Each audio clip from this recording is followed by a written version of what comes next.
Good morning, good afternoon, good evening from whichever part of the world you are joining us today for this session of the Raisina Dialogue. For the last few sessions, we have been actually discussing the fifth pillar, which is basically about the digital, the world of digital, the regulation of digital, the pandemic of misinformation, which is striking us along with the other bigger pandemic that has hit us. And I have a special guest, one whom I admire and I follow very closely, Margaret Betaye, uh, who is being described as the EU's digital chief. She rules over the EU's digital world. And she has made a mark for herself as a European Commissioner for Competition. She's at the moment Executive Vice President, European Commission for Europe Fit for the Digital Age. As far as her actions have been concerned, she has been referred to as European competition czar. The world knows she means business. She's taken on the world's biggest companies, Google, Facebook, Amazon, name it. And it is not just the Silicon Valley tech giants. She's also taken on monopolies like Gazprom. So across the world, she stands for fair play. She stands for competition. Now, under your leadership as Commissioner for Competition, the EU took on the monopolistic, anti-competitive practices of big tech, and you showed that the Commission meant business. Now, at Raisina, the phrase most often heard, and you would have heard it so many times, every panel, every discussion, has been the rules-based international order.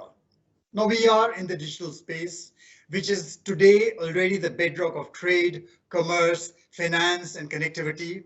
And where I think the EU seems to be stealing the march to become the rule maker to the world.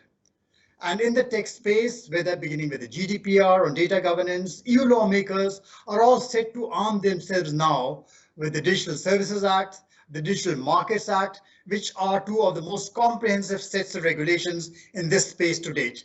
To begin with, tell this audience something more about the ideas behind this.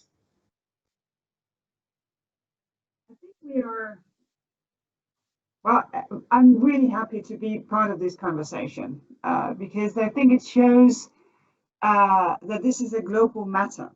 This is for every one of us. And we have been used to live with regulated sectors so that we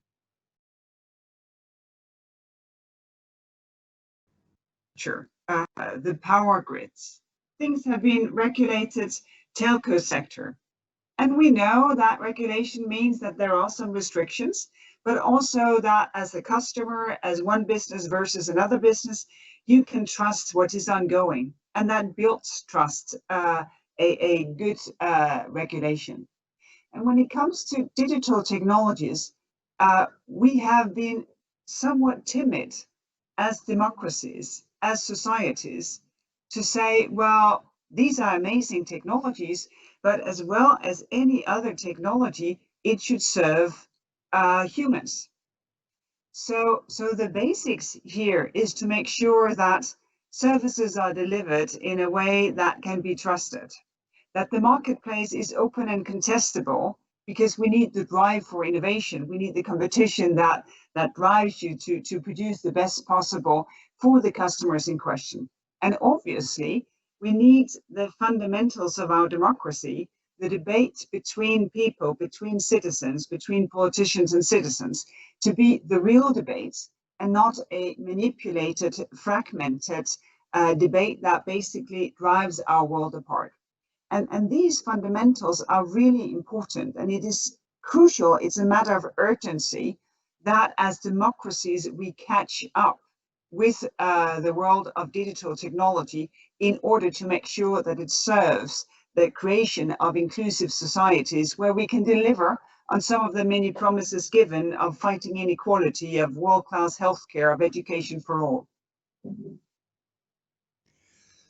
When we talk of regulating the digital space in the interest of democracy, in the interest of the common man, keeping humanity at the center of all this, the problem is connectivity, data flows, whatever aspect you look at, they are looked at through various lenses, and you talk to as many experts as you like, you get the impression that they're all like five blind men trying to figure out an elephant.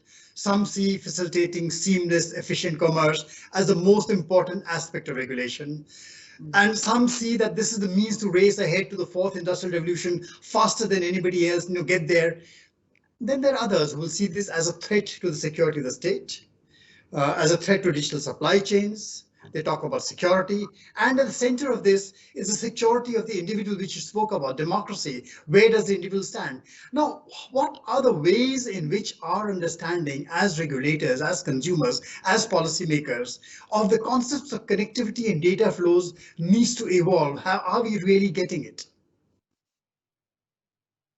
Well, I happen to love elephants, so it's a really appropriate metaphor. But I think what connects all the different perspectives is the question of trust. Because be it from a security perspective, be it from a democracy perspective, be it from a marketplace perspective, be it from a human-to-human social perspective, it all boils down to whether or not you can trust the technology to serve you well. And that can only be achieved if we combine the different perspectives. And that is what makes it such an interesting, intriguing thing to engage in, because you need people, experts, professional, interested parties from all different strands of life to come together. If one looks at the connectivity, of course, the fundamentals of connectivity is that people want to connect and that they trust that this connection is a real one, that we are real humans connecting with one another. For that to be the case in the digital sphere, well, then you need the connectivity actually to be able to take place with a fixed network or a mobile network. You need that network to be secure. You need rights so that you can actually enforce your privacy just as well as you can offline, where it is an obvious right that we have had for decades and decades and decades. So a number of things will have to come together. And I think this is one of the reasons why events like the Raisina Dialogues are so important, because it exactly allows for the different perspectives to be present in the same moment and in the same debate in order to be able to contribute and to create the trust that allows us to move forward. So let me stick with that metaphor. Today you have different jurisdictions lay down different rules for data flows depending on which part of the elephant they are really playing with. What is data? Is it the new oil? Is it a resource to be extracted without the least regard or let alone even royalty to any owner? And then more importantly, the question is for the regulator, who owns the data? Now, certain countries think data is a national resource. They would like to lock it down within the national boundaries. Others would like to use it for the public good. And therefore, you have these various frameworks, the DSA, the MSA, the Osaka Track, the CBPR among APEC economies for protecting all issues like information privacy and maintaining information flows. Now, how do companies navigate this forest? Or is the elephant, which is on the verge, it is an elephant which I think is being on the verge of being strangled by its own trunk?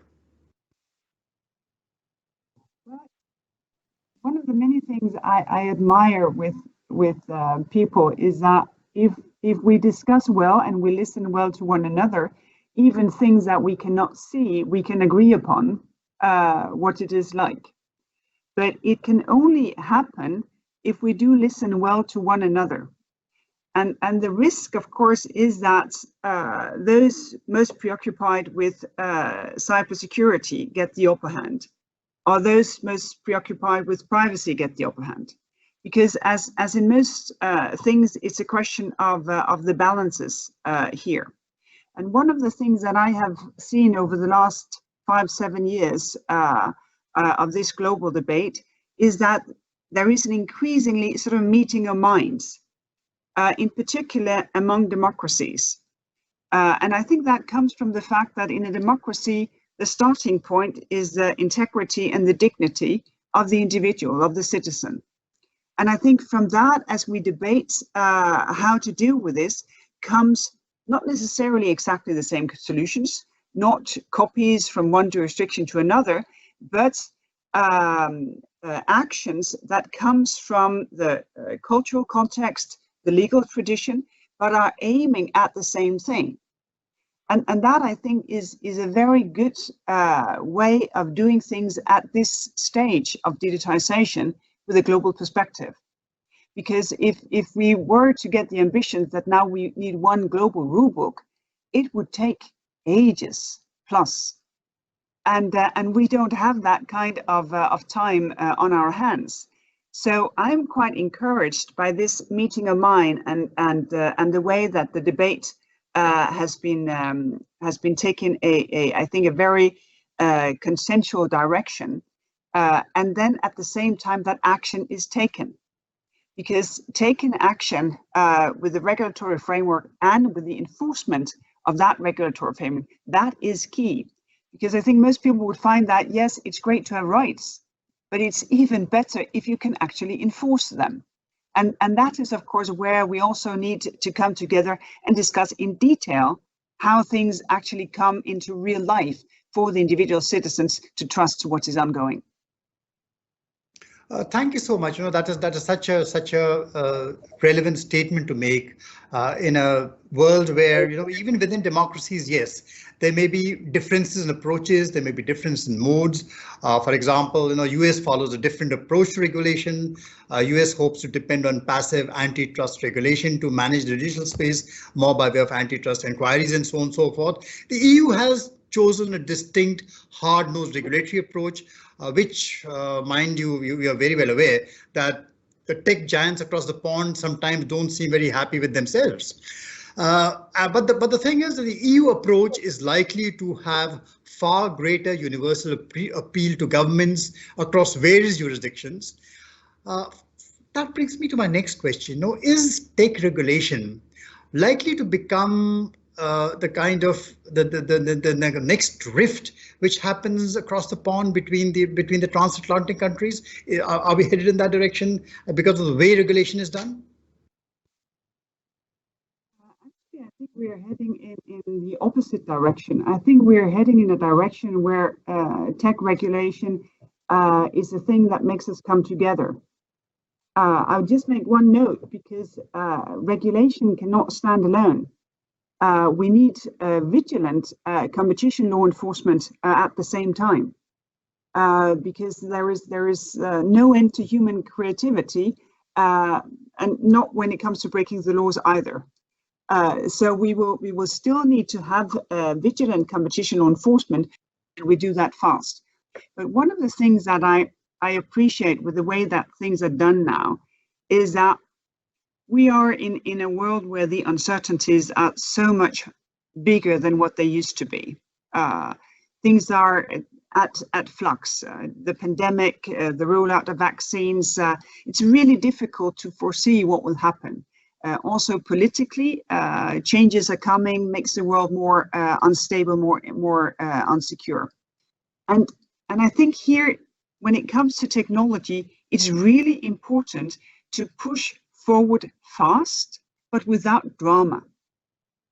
So if we can work and enabling our debates, and then to see the different initiatives in different jurisdictions to sort of to click in as pieces in a puzzle, then we can provide a sense of predictability that will also be conducive to innovation, to the dynamics of digital technology being used for the creation of better societies for the individuals living here. So you spoke when you began this conversation about the big importance of trust. And you just said that we are living in very uncertain times, post-pandemic, where we are trying to find the way out. Now, starting to look at the larger global picture. No, you are aware, you very well know that the big fear under these circumstances is that standards are rarely neutral. Standards, sometimes the suspicion is that they are negotiated and shaped by what the standard setter or a group of standard setters perceive as advantageous to their own ecosystems. So I have two linked questions, and these are my closing questions to this conversation, because we're running up in time. Two linked questions which are really critical to our idea of building up an open and fair marketplace, which you talk about. Now, how much of this rule making is about making a laggard Europe now fit for the digital age? Creating an ecosystem to build better, stronger, compete with the Googles, the Tencents, the Baidus. And second question related to that, with the EU now set to dominate the rule-making space, what assurance can you give the many, many more laggards in this space across the globe who will use this as the go-to framework, that this framework is truly the beacon for a truly open global system? Very, very interesting perspective, these. Of course, it's a very good point that standard setting is not neutral. And I think actually it becomes increasingly geopolitical. I think because of that, it becomes increasingly important to secure the efficiency, but also the trust, and because of that, the transparency in our multilateral institutions. Because if they are being suspected of being under political pressure, well, then I think more and more will refrain from finding that the standards set are the legitimate. So we need transparency and accountability in the standard setting procedure for the institutions to be seen as a real forum to set the best possible standard and not just give in to whatever vested interests that may be presented. And I think it's really needed that we have standards, because that will allow for a much faster development than what we would otherwise see. And this is also why I do hope that every country see an interest in engaging in this accountable, transparent manner in the multilateral system. Now we see the US coming back. I think that is a great strength for the system as well, that we are getting countries back around the table. One of the things that we have been considering while working with the proposals that we have tabled, Digital Markets Act, Digital Services Act, is first and foremost broad consultation with industrial parties, with NGOs, with member states, so that there has been a thorough consideration of the balances to be kept. Second point is that the European market is a very attractive market for businesses from all over this planet. And one is more than welcome to come here to do business as long as paying by the European rulebook. And that rulebook, of course, we have we built on our fundamentals of equal treatment, of the value of a fair and contestable marketplace, and that people can trust what is ongoing because it's a union based on the rule of law. I think one thing is characteristic for the change of debate. When we in the European Union passed legislation on sort of digital citizens' rights, the GDPR, rules on privacy, I think Europe was quite ahead of the curve. Now a number of jurisdictions, India most impressively, are catching up very fast and with very, very high quality. When it comes to the Digital Services Act and Digital Markets Act, Europe may still be ahead of the curve, but only slightly, because the debate has changed. And I think that dynamic is also what makes our regulatory debates better, gives them higher quality, and in particular makes us focus on the enforceability of the legislation. Because no one should take inspiration from legislation that cannot be enforced, because then it's not worth anything that the paper that has been written on.